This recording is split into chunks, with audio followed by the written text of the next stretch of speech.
And this was the scene in Seattle. Molotov cocktails thrown at police who formed a human barricade to push through crowds of protesters outside their headquarters. While 2 hours south in Salem, Oregon, there was a confrontation between a pro-Trump crowd and a group of protesters, where we have Dan Springer. He joins us now live in Seattle. Hi, Dan.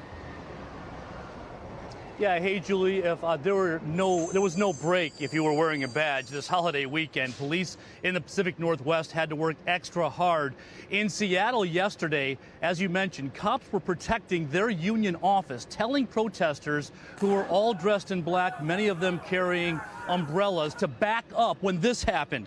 Someone threw a Molotov cocktail at officers' feet who were on bikes approaching the crowd. Luckily, no one was hurt, but it shows the escalation in the violence directed at the police. We also saw a protester in Portland over the weekend mistakenly light his clothes on fire with a Molotov cocktail. One officer was assaulted in Seattle last night as he was making an arrest. Protesters surrounded him and pushed him to the ground. In all, police made 22 arrests. Earlier in the day, a different group of protesters held a rally demanding that the city council override Mayor Jenny Durkan's veto of the legislation that cut the police budget by several $1 million and about 100 police officers. In Salem, Oregon, police arrested 2 people, but they were supporters of President Trump who had gathered for a rally at the state capitol. Among the Trump backers were armed members of the Proud Boys, a right-wing group that has clashed with Antifa many times in Portland. Some in the crowd charged counter-protesters, knocking some to the ground and assaulting at least one person.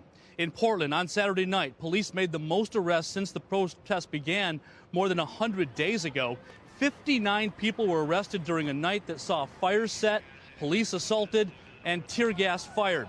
Over the weekend, the Oregonian, which is the paper of record in the state, finally said in an editorial that the nightly protest should stop.